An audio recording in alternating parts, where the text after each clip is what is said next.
읽은 말씀을 가지고 오늘은 마지막에는 너희가 어찌하려느냐 하는 제목을 가지고 말씀을 나누려고 합니다. 무섭고 놀라운 일이 있다는 겁니다.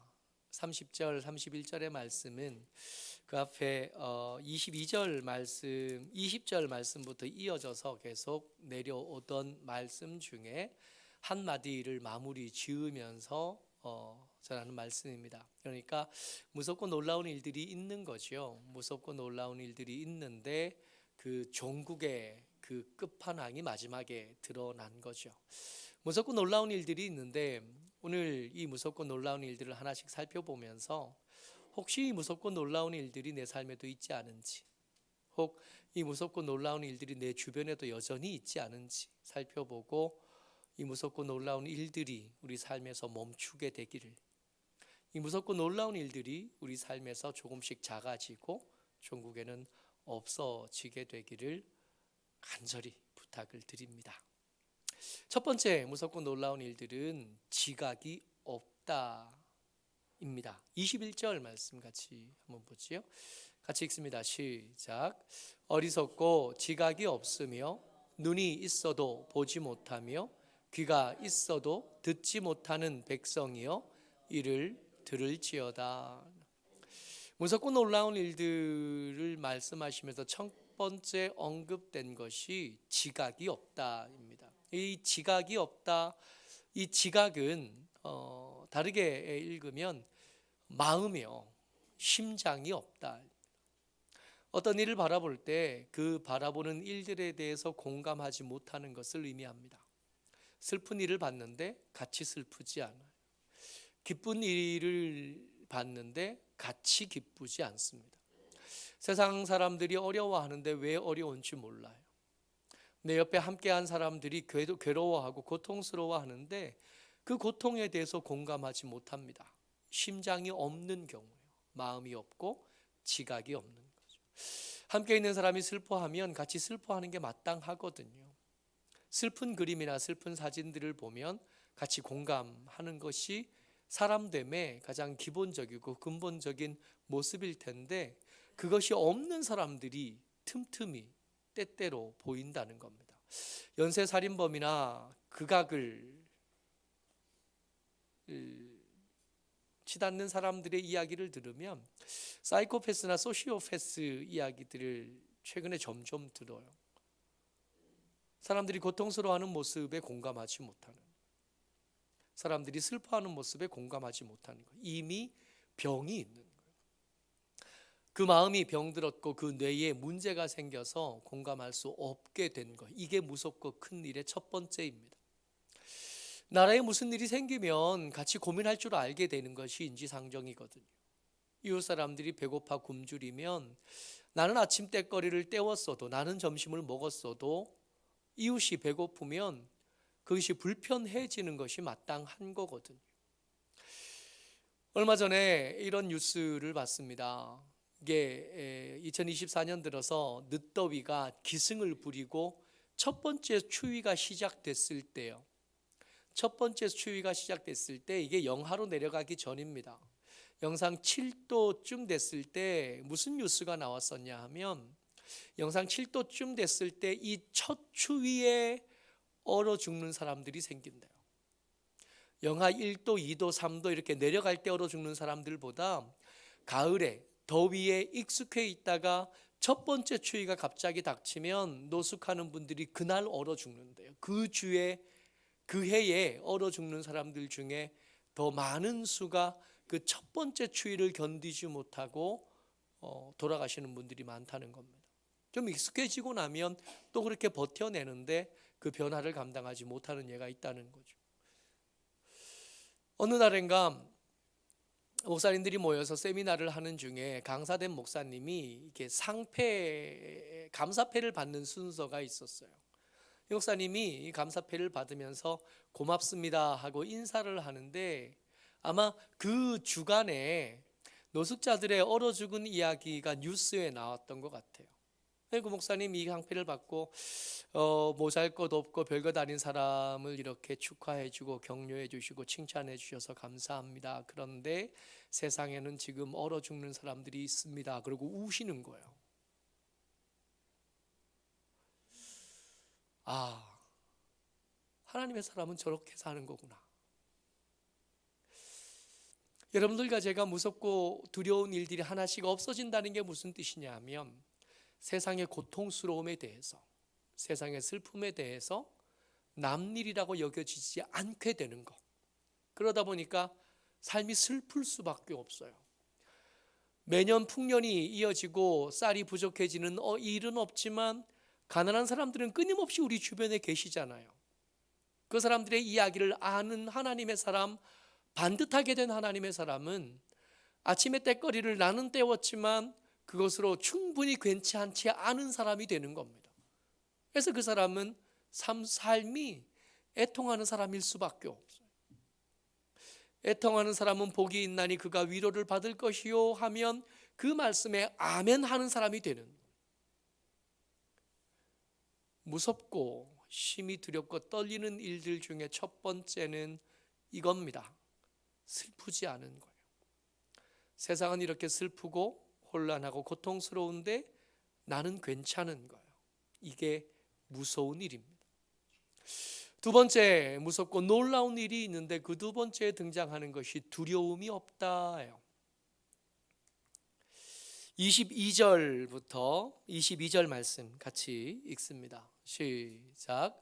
여호와의 말씀이니라 너희가 나를 두려워하지 아니하느냐? 내 앞에서 떨지 아니하겠느냐?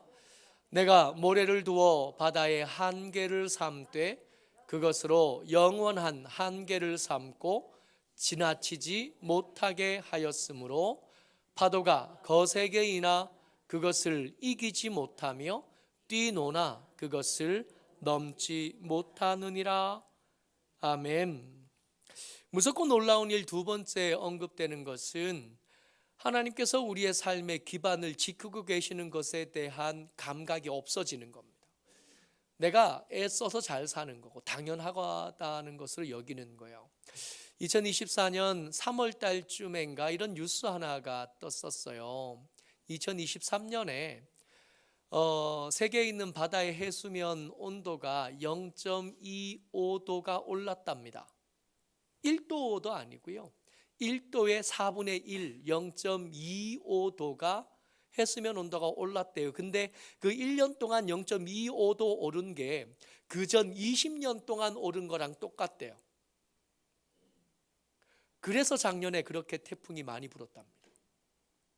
0.25도만 해수면 온도가 올라도 태풍이 더 잦아질 테고 폭우가 잦아질 테고 이상 기후와 이상 기온들이 계속해서 닥칠 거라는 거예요. 지난 여름에 그렇게 뜨거울 때 중국에서는 한쪽에서는 눈이 오고 한쪽에서는 태풍이 불고 한쪽에서는 가뭄이 들고 또 한쪽에서는 홍수가 인다 하는 뉴스들을 계속해서 접했었습니다. 근데 이게 안 무서운 거예요. 내가 사는 땅 괜찮았으니까. 좀 덥기는 했지만 에어컨 틀면 되고 좀 불편하기는 했지만 내 집이 문에 잠기지 않았으니까 괜찮다고 생각합니다. 얼마 전에 갑자기 눈이 많이 내렸을 때 스키 타고 출근하는 사람들의 이야기를 뉴스를 통해서 이렇게 보면서 와 재밌다 하고 생각했지 이게 두려운 일이다라고 생각하지 못하는 거예요. 우리가 살아가는 세상, 우리가 살아가고 있는 이 땅, 이 우주가 얼마나 위태롭고 얼마나 불안한지 감각이 없는 겁니다. 아무 생각 없이 그냥 사는 거예요.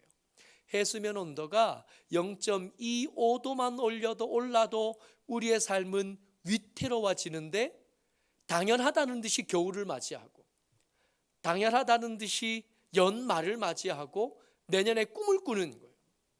10년 뒤를 계획하고 20년 뒤를 계획하고 100년 뒤에 가끔 고민하는 두려움이 우리 가운데서 무감각해지는 거예요. 빙하가 아무리 녹는다 그래도 아무 생각이 없는 거예요. 어제 저녁에 TV 보면서 독박 투어 제가 열심히 보거든요. 갑자기 그 산 이름이 기억이 안 나네. 후지산에 갔어요, 이 사람들이. 근데 후지산이 원래는 7월, 8월, 9월에는 눈이 없고 10월부터는 첫눈이 와서 후지산 꼭대기가 항상 이렇게 하얗게 되어 있는 게 정상이래요. 11월 달에 가서 그거 찍어 왔다는데 후지산에 눈이 없어요. 아직 첫눈이 안 왔대요. 그래서 기대했던 설경이 있는 게 아니라 파란 뾰족한 산이 그냥 있는 걸. 재활용하는 일에, 쓰레기를 분리해서 배출하는 일에, 쓰레기를 좀 덜 버리는 일에 귀찮아는 하는데, 그래서 아무 생각이 없는, 그냥 배달시켜 먹으면, 우리 한 끼 배달시켜 먹으면 플라스틱 용기가 한 15개쯤 생기죠. 그것만 해도 한 짐이잖아. 들고 나갈 때 이 가벼운 것들이 풀려 날아갈까 붙잡고 갈 때 불편한 것만 생각하지, 이것 때문에 우리가 살아가는 기반이 위태로워진다는 것에 대해서 별 감각 없이 사는.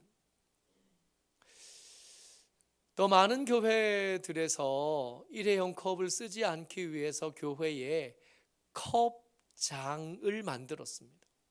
그러니까 자기 머그컵이 자기가 교회에 있는 거예요. 컵장을 쭉 만들어 놓고 자기가 쓰는 머그컵을 교회에다 두고 그것을 가지고 쓰는 거예요. 일회용품을 안 쓰기 위한 노력인 겁니다. 근데 이런 사소한 노력들이 번거롭다고 여기는, 그냥 한번 쓰고 마는 것으로 그냥 살아가는 겁니다. 우리가 생각할 때 태양계는 그냥 얌전히 돌아가는 것 같지만 그렇지 않아서 거대한 나선형 운하의 한 부분으로 열심히 온 우주를 돌아다니고 있는 거거든요. 근데 그러면서도 한결같이 겨울이 오고 봄이 오고 그리고 여름과 가을이 지나서 다시 겨울을 맞이하는 것이 당연하다고 생각하고 사는 거예요. 하나님께서 이 위태로운 것을 붙잡고 계시고 하나님께서 이 한심한 것들을 붙잡아 칼날 끝에 계란 세운 것 같은 긴장감 속에서 우리의 일상을 유지시켜주고 계신다는 것에 대해서 감각이 없는, 하나님에 대해서 함부로 생각하고 하나님을 믿는 내 삶에 대해서 반듯하게 만들어갈 번거로움을 감당할 생각이 없는 겁니다. 무섭고 두려운 일들 두 번째가 생각 없이 하루를 살아내는 거예요. 그 일들에 대한 두려움이 없는 거예요. 금년 여름은 왜 이렇게 덥대? 금년 겨울은 왜 이렇게 춥대? 불평만 할 줄 알았지 그것을 위해서 해야 될 일을 찾는 일에는 그렇게 게으른 것. 두려움이 없는 만용 때문에 생기는 일이고, 이것이 하나님께서 우리에게 말씀하시는 무섭고 두려운 일들의 두 번째입니다. 무섭고 두려운 일들이 있는데 그 세 번째가 감사함이 없습니다. 말씀 같이 읽습니다. 24절 말씀이에요. 시작. 또 너희 마음으로 우리에게 이른 비와 늦은 비를 때를 따라 주시며 우리를 위하여 추수기한을 정하시는 우리 하나님 여호와를 경외하자 말하지도 아니하니. 여러분, 우리가 한 해를 살아냈습니다. 이제 교회 살림도 이제 결산해야 될 때가 다가와서 차근 이제 하나씩 준비하고 있는데, 정말 감사하게도 코로나 때를 지나고 코로나 때를 벗어난 지 3년째 되는 금년에도 작년에 비해서 저희 교회 재정은 부족하지 않았습니다. 괜찮았어요. 그래서 한편 생각하는 거지요. 성도들의 삶이 어렵고 힘들었으나 저들의 삶도 그 전해의 삶과 그리 다르지는 않았던 것 같다. 신방하고 이야기를 나눌 때마다 힘들었다 어렵다 한 얘기는 계속 들었지만 그럼에도 불구하고 일상이 유지되어 왔네. 그럼 괜찮은 건가요? 내가 때거리를 맺어 채워냈고 잘 감당해냈지만 세상은 그렇지 않은 거예요. 세상은 불편했고 세상은 어려웠고 세상은 위태로웠습니다. 그런 중에 이렇게 한 해를 살아낸 거죠. 우리가 열심히 살아서 그런 거 맞습니다. 우리가 최선을 다해서 삶을 살았고, 때로 참았고, 때로 견뎌냈고, 때로 잘 감당해낸 게 맞습니다. 맞지만 가만히 생각해 보자고요. 우리 노력 때문입니까? 우리가 다른 사람보다 더 지혜로웠기 때문이고, 다른 사람보다 더 훌륭했기 때문이고, 다른 사람보다 더 많은 땀을 흘렸고 그 땀에 합당한 대가를 거둔 걸까요? 하나님 말씀하십니다. 이른 비와 늦은 비를 내가 내렸다. 추수 기한을 정하셨고 그 기한을 하나님이 어기지 않도록 하셨다. 우리가 기대하고 기도하던 것들에 대한 응답이 우리 가운데 끊임없이 있었는데 그것들에 대한 감각이 무감각해진 거예요. 아무렇지도 않아요. 그저 그냥 내가 잘 산 것 같은. 최근에 기도하면서 우리 수요일마다 기도할 때 기도하면서 최근 몇 주 동안 새로운 기도 제목 하나를 더 집어넣었습니다. 하나님, 우리 남편들을 지켜주십시오 하는 기도 제목을 새롭게 집어넣었어요. 그냥 구역 식구들 위해서 기도하고 우리 교회 식구들 위해서 기도하다 하고 있었는데 이게 부족하다는 생각이 들었어요. 우리 남편들이 안 건강하시는 거예요. 우리 바알구역 식구들 이제 중년의 끝자락에 계시거든요. 그 중년의 끝자락에 계시면 이제 노년을 맞아야 되는데 이 중년에서 노년 넘어가기가 이렇게 힘들어요. 어느 날 갑자기 쓰러졌다 그러시는, 어느 날 혈압이 올라가서 안 내려온다 그러시는, 어느 날 버겁다 그러시는, 어느 날 아프다 그러시는. 드는 생각에 어쩌면 우리가 정신 놓으면 노년의 때를 맞이하지 못할 수도 있겠다 싶은 생각이 드는 겁니다. 우리 가족들 중에 아픈 사람들 여전히 한 분, 두 분씩 다 계시는, 우리 주변을 휘둘러서 암 환자 한두 분 안 계신 집안이 없는 거예요. 위태한 때를 지나는. 하나님 말씀하십니다. 내가 이른 비와 늦은 비를 내렸다. 하나님 말씀하십니다. 내가 추수 기한을 정했고 그 기간을 지켰다 말씀하시고 계십니다. 우리가 운동을 열심히 했기 때문에 건강했다고요? 그 거짓말이잖아요. 우리가 열심히 약을 챙겨 먹었으니까 건강했다고요? 그거 거짓말이잖아요. 아니잖아요. 제가 운동 정말 열심히 합니다. 노예 가서 목사님들을 최근에 노예 열심히 가니까 노예 목사님들을 많이 만나는데 그 목사님들 한 100분 가까이 만나는 중에 저보다 운동을 열심히 하는 목사님들 한 분도 안 계셔요. 아침에 수영 가고 오후에 등산 갑니다. 자기 전에 팔굽혀펴기 하고 자고요, 온몸 비틀기 하고 자요. 근데 왜 그러냐 하면 등이 아파요. 토요일날 새벽 예배가 없잖아요. 이게 알람도 다 꺼져 있는 날이 토요일이거든요. 그 생각에 토요일은 한 7시, 8시까지 잤으면 좋겠는 거예요. 근데 그날도 4시 반이면 깨요. 깨고 싶어 깬 게 아니라 등이 아파서 깨. 못 누워 있겠는 거예요. 어제 이렇게 등이 아파가 더 이상 못 누워 있어서 나 씻고 나왔더니 이 집사람이 그래요. 어디 가냐? 토요일 새벽 예배 없는데 이 새벽에 어디 가냐? 뭐 어디 갈 데가 있겠어? 등이 아파서 못 누워 있어가지고 교회 갈란다. 교회 나온 거예요. 물리치료 하시는 분, 우리 맥켄지 봉사 선교회에서 오시는 분에게 물었어요. 등이 자꾸 아프다. 척추가 아픈 건 아니에요. 그냥 등이 아파. 어찌해야 되냐 그랬더니 운동을 좀 하셔야 돼요. 운동을 얼마나 더 해요? 여러분, 우리가 우리의 몸 관리를, 건강 관리를 잘해서 이렇게 산다고요? 아니라고요. 하나님께서 이른 비와 늦은 비를 내리셔서 하나님께서 정하신 추수기한을 지키고 계셨기 때문에 요 모양이라도 이렇게 사는 겁니다. 근데 등이 아픈 것 때문에 생겨난 마음은 감사보다는 첫 번째 들어오는 마음은 뭐냐면 이게 투덜거리기 시작하는.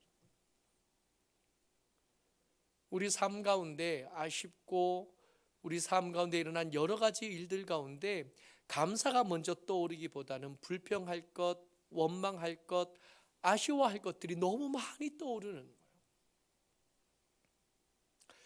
모쪼록 여러분, 무섭고 두려운 일들 말씀하시면서 우리에게 이야기하십니다. 하나님께서 이른 비와 늦은 비를 내려주시고 추수기한을 정하시고 그 기한을 지켜내신 일들에 대해서 우리가 말해야 된다는 거예요.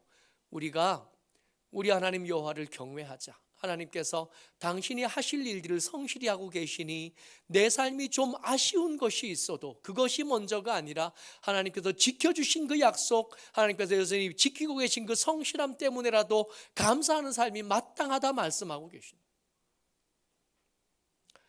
여러분들과 제가 여호와를 경외하는 것은 마땅한 일이지 칭찬받을 만한 일들은 사실은 아닌 겁니다. 당연히 할 일이지 그거 열심히 했다고 해서 높여질 일, 존경받을 만한 일한 기본을 겨우 해낸 거예요.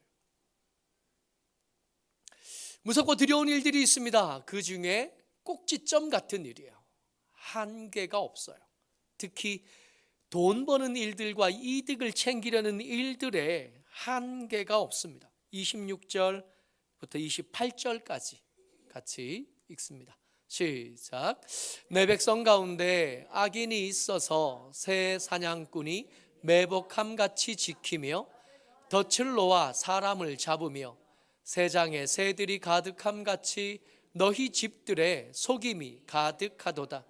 그러므로 너희가 번창하고 거부가 되어 살찌고 윤택하며 또 행위가 심히 악하여 자기 이익을 얻으려고 송사 곧 고아의 송사를 공정하게 하지 아니하며 빈민의 재판을 공정하게 판결하지 아니하니. 26절부터 28절에 이어진 말씀을 이렇게 요약해 보면 그거예요. 사람을 수단으로 삼는 겁니다. 경건을 이득으로 삼던 사람들의 삶의 모양이 어떤지 들여다봤더니 그들에게는 모두가 수단이에요. 심지어 사람도 수단입니다. 뭘 하기 위해서요? 이득을 얻기 위한 수단이에요. 저들과 교제하고 저들과 밥 먹고 저들과 삶을 나눴던 모든 이유가 뭐냐면 그들을 통해서 이득을 좀 얻어보겠다가 목적인 거예요. 그 사람들과 나누는 교제의 아름다움과 풍성한 것과 그들과 나누는 교제를 통해서 삶의 안정감을 얻고 삶의 위로와 격려를 얻는 게 목적이 아니라 내가 그들에게 밥 한 그릇 사면 저것도 틀림없이 내게 유익한 것들을 물어다 주겠지가 목적인 거예요. 그러다 보니 그들의 삶의 특징이 그렇대요. 마치 새장 같대요. 새장에 새를 잡아다가 잔뜩 넣어둔 새장 같대요. 배고프면 한 마리씩 꺼내서 구워 먹는 거예요. 그게 뭐든 상관없어요. 그게 아들이든 남편이든 딸이든 이웃이든 제자든 선생이든 아무 상관이 없어요. 누구든 상관이 없어요. 내 인맥의 특징은 뭐냐 하면 이득을 위한 거예요. 그 삶의 모든 것들이 이득이라는 단어 하나로 요약되는, 그거 빼고 나면 다 의미 없는 거예요. 심지어 하나님과의 관계도 그렇습니다. 하나님과의 관계도 그 하나님께서 내게 주신 이미 받은 은혜에 감사해서 예배하고 찬양하고 어떻게든 하나님을 닮아가는 모습으로 살아가려고 몸부림치는 게 아니라 내가 예배 와 드렸으니 하나님께서는 내 삶에 오셔서 형통하게 하시고 내 삶에 오셔서 돈 벌게 하시고 내 삶에 오셔서 높은 자리 가게 하시고 내 삶에 오셔서 나를 윤택하게 하시고 이것만 있는 거예요. 심지어 하나님과의 관계 속에서도 이유는 한 가지예요. 이득을 위해서. 감사와 감격과 풍성한 교제의 넉넉함은 그 속에 없는 거예요. 모든 것이 이득으로 요약되는 무섭고 두려운 일입니다. 근데 진짜 무섭고 두려운 일은 앞에서 언급한 거예요. 지각이 없다, 두려움이 없다, 감사가 없다, 한계가 없다. 이득을 위해서라면 뭐든 한다. 여기서 멈추지 않고 진짜 두려운 일은 따로 있습니다. 더 무서운 일들이 있어요. 오늘 읽었던 말씀입니다. 31절 말씀이요. 같이 읽습니다. 시작. 선지자들은 거짓을 예언하며 제사장들은 자기 권력으로 다스리며 내 백성은 그것을 좋게 여기니 마지막에는 너희가 어찌하려느냐. 선지자들은 거짓을 예언하며 제사장들은 자기 권력으로 다스리며, 제사장들은 자기 권력으로 다스리며 할 때 이 권력이라는 단어는 권력으로 읽기도 하지만 다른 많은 번역본에서 이것을 권력으로 쓰지 않고 자기 마음대로 다스리며 자기 마음대로 가르치며 라고 번역하기를 더 좋아합니다. 하나님의 말씀을 읽고 사람들에게 이야기하고 설명하고 해석할 때는 하나님의 말씀이 기준이 아니라 내 마음대로 하는. 여러분, 하나님의 말씀이 혼탁해졌잖아요. 굳이 여기서 신천지나 하나님의 교회나 뭐 이런저런 이단을 끄집어 오기도 우습습니다. 그들이 문제가 아니에요. 진짜 문제는 따로 있습니다. 더 큰 교회를 섬기는 분들이 자기 마음대로 가르치는 일 때문에 교회가 시끄럽습니다. 더 부유한 교회 지도자들이 자기 마음대로 가르치는 일에 여념이 없습니다. 박정희 대통령 때부터 조찬기도회가 생겼어요. 그때 조찬기도회의 일원이 된 것은 목사들의 최고의 커리어 중에 하나였습니다. 전두환 대통령 때 이 조찬기도회가 계속 유지되고 번성해 갔어요. 그리고 그 조찬기도회에 끼어들 수 있었던 건 목사들의 자랑거리였습니다. 그 독재자들을 위해서 축복해주고 그 독재자들의 통치 행위를 응원해주고 기도해주던 일들이 목사들의 자랑거리였다. 국가조찬기도회에 속했다 그러면 인정받는 시대를 우리가 삽니다. 그때 그 속에 끼어져 있던 사람들이 대형교회를 이루었고 그들이 대형교회를 지으면서 온갖 비리와 온갖 불법들을 자행하는 일들에 박수치고 하나님의 일하셨다 광고했었습니다. 뭐가 다르죠? 자기 권력으로 다스리다, 자기 마음대로 가르치다. 그러니까 이단들을 이야기할 여유가 없어요. 건강한 교회인 것 같으나 자세히 살펴보니까 하나도 건강하지 않았던 겁니다. 교회 지도자들이 정치 행위에 동원되는, 심지어 주일날 지방에 있는 교회들이 서울로 몰려가서 저들을 찬양하고 저들을 응원하고 저들을 지지하고 정상에서 벗어난, 그렇게 목소리를 크게 내던 사람들이 어디선가 다 숨어서 기껏 한다는 얘기가 그래요. 기도해야 된다고.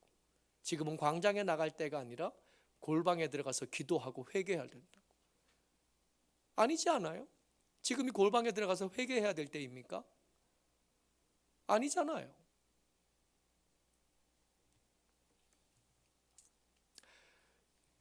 세상에 무섭고 두려운 일들이 있다 그러시면서 말씀을 마무리하시면서 5장을 어떻게 마무리하시냐면 마지막에는 너희가 어찌하려느냐. 이른 비와 늦은 비를 내리시는 하나님, 기한을 정하시고 그 기한을 정한 대로 일하시는 그 성실하시는 하나님이 너희들을 만나러 오실 때 너희가 어찌하려느냐. 분명히 마지막 때는 이를 테고 우리가 예수님의 태어나심을 기다리는 이 성탄의 주기에 예수님의 다시 오심을 기다리고 사는 이때에 그 다시 오실 예수님이 우리를 만나실 텐데 여러분, 그 마지막에 우리는 어떻게 할 겁니까?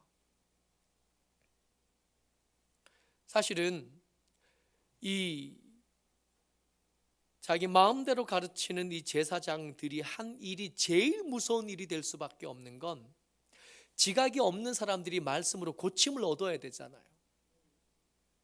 두려움을 모르던 사람들이 말씀을 듣고 두려움을 회복해야 되는 거예요. 감사를 모르던 사람이 말씀을 읽으면서 아, 내 삶이 틀렸구나를 알게 돼야 되거든. 내가 한계 없이 뭐든 돈을 벌 수 있다면 뭐든 하던 사람들이 말씀을 읽으면서 아, 내 삶이 잘못됐구나 하고 알 수 있어야 되는데 제사장들이 이걸 마음대로 가르치기 시작하니까 그 달콤한 말들이 내 삶에 이득이 되고 소득이 되니까 이 짝짝꿍이 맞으니까 하나님의 말씀에서 사람들을 격리하게 되어버립니다. 그렇게 살다가 말씀하고 상관없이 살다가 마지막에 오신 예수님을 만나려면 마지막에는 너희는 어찌하려느냐. 여러분들과 제가 이 마지막 때에 이 혼란하고 두려운 때에 기억해야 됩니다. 만약에 이 마지막 때는 너희가 어찌하려느냐 한 말씀이 마음에 좀 부담이 되거든 다시 돌아가야 돼요. 어디로 돌아가요? 내 발의 등이 되시고 내 길의 빛이 되시는 하나님의 말씀으로 돌아가는 거예요. 말씀이 시키시는 일에 조금 더 힘을 쓰기 시작하는, 말씀이 요구하시는 일에 조금 더 예민하게 반응하기 시작하는 거예요. 여기서부터 시작이에요. 여기부터 시작해서 지각 없는 마음을 바꾸기 시작하고 두렵지 않던 것들에 대해서 두려움을 회복하고 원망하고 불평하던 것들에 대해서 감사하고 한계가 없는 삶을 바꿔서 규모가 있는 삶으로 바꾸기 시작하는,